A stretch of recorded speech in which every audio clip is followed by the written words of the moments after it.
What's up, tutorial heads? It's your boy, it's eevee. And today we're going to talk about schizophrenia.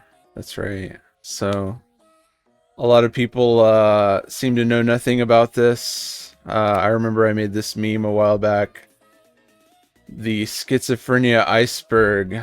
And what people think schizophrenia is just hearing voices and craziness, but it's actually, as you can see, a lot more than that. So let's I'll go over everything, since, as you know, as many of you know, some of you know, I am a schizophrenic. I am stable on medication, but let's go over schizophrenia. So what is schizophrenia? Schizo meaning a schism or a split or a splitting or a breaking of the mind. Phrenia, the mind. So basically the mind is split in half in schizophrenia. So what does that mean? Well, you'll probably understand at the end of this video, but anyways.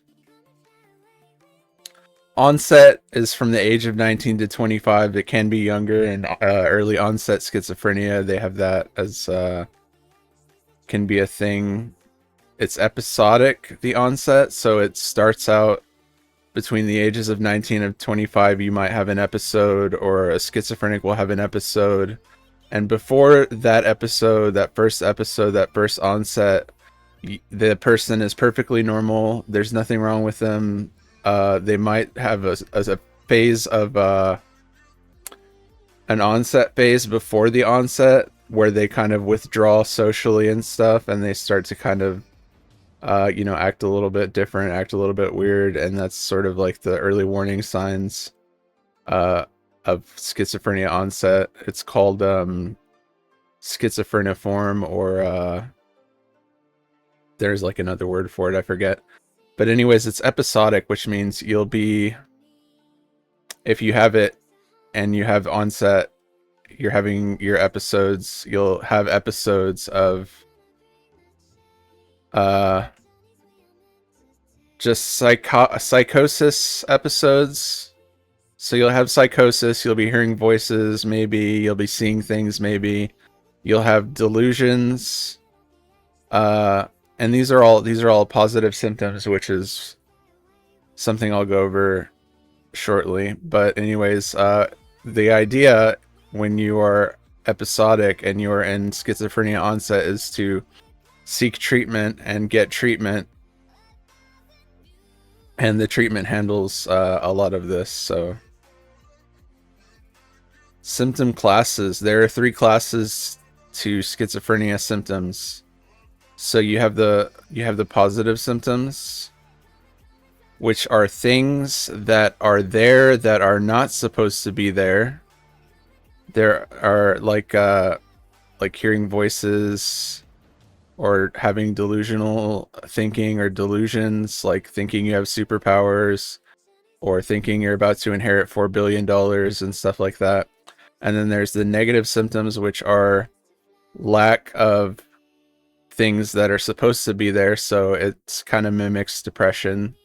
And then there's the cognitive symptoms, which is probably the worst of all, which medications usually do not handle very well, but the negative and cognitive symptoms are not usually handled very well by medications in many cases. So cognitive symptoms, though, are like disorganized thinking, like instead of your mind going from A, B, C, D, as you can probably hear when I speak, it goes from D, B, A. It kind of gets mixed up. You have also memory issues and stuff. Those are cognitive symptoms. So what are positive symptoms? Positive symptoms are voices, delusions, hallucinations. So the voices are usually like, how can I explain this to someone who doesn't have it? It's like, so you're just laying in bed and there's no one around, and you'll hear like people talking to you that aren't there, or you'll hear like people talking to you, or you'll hear these voices and you'll think they're like, that you can have the delusion that you think the voices are like dead people or famous people, or you can have grandiose delusions where you think that you're Jesus, or that you're God, or that you're about to become rich or famous. You have hallucinations, which voices are audible hallucinations. You can have hallucinations like where you see things, like actually hallucinate, and these are the positive symptoms. They also lead to delusional speech, where you can say some weird shit, and that's a part of it also. And then so those are the positive symptoms. Those are generally handled by antipsychotics, and for most schizophrenics, the antipsychotics do pretty well for these. If you speak to a schizophrenic in public and they're well managed on medication, like, you probably won't even know they're schizophrenic. So the negative symptoms are stuff like avolition, anhedonia, flat affect. As you can hear, I'm very monotone in speech. It's just how I am. Poverty of speech. So when we're in a situation where it's time to speak, you don't really have much to say. Underproductive thought and speech. So you don't really have much going on in your head to share with people. Generally, these are negative symptoms. It's a lack of things that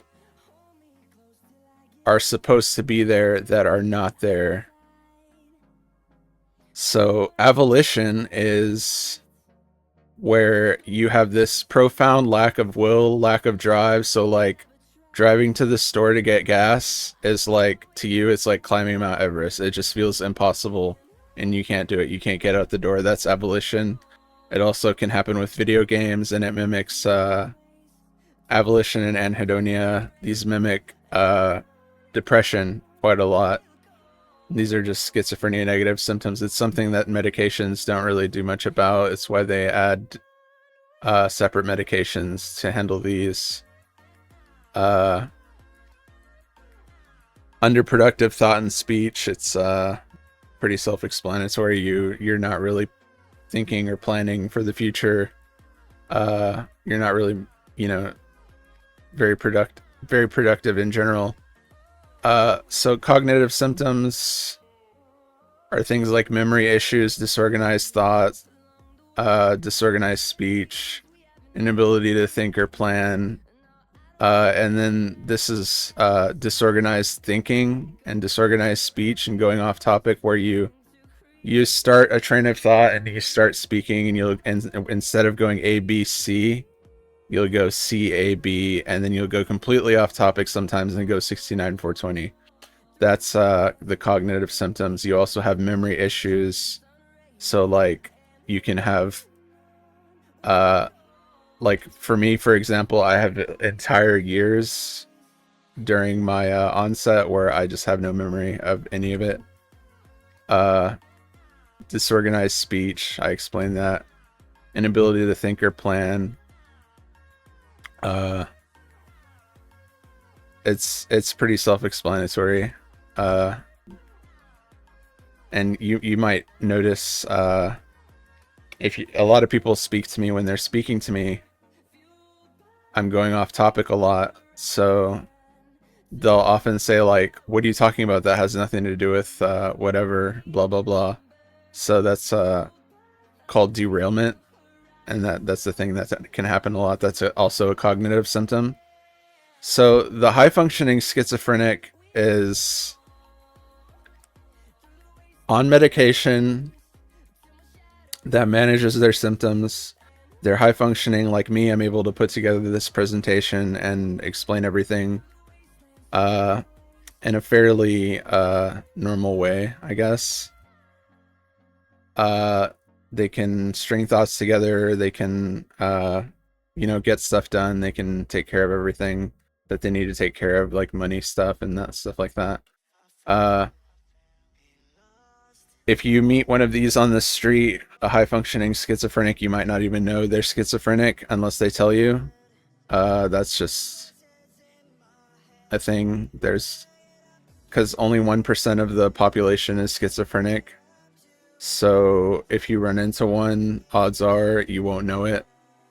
They'll just be normal. Kind of like me, I'm kind of normal, I guess. And then there's the low functioning or treatment resistant. And these are the unfortunate ones that are very not independent. They require medical supervision, or they need to be institutionalized permanently, or they live at home and they have to have nurses and stuff take care of them. And the treatment resistant ones are the really unfortunate ones where antipsychotics don't do anything for the voices, delusions, the positive symptoms. So despite being on antipsychotics, they still have the positive symptoms. Like, I have one friend who is treatment resistant and he is on antipsychotics. And despite taking antipsychotics, he still hears voices and stuff. He just is not so deep in psychosis that he thinks the voices are real. He knows their voices, but he is very low functioning. He has to have like nurses and stuff help him out. And I guess that's pretty much it. So if you've stuck around to this point, thank you. That's my tutorial for today. How to know what schizophrenia is.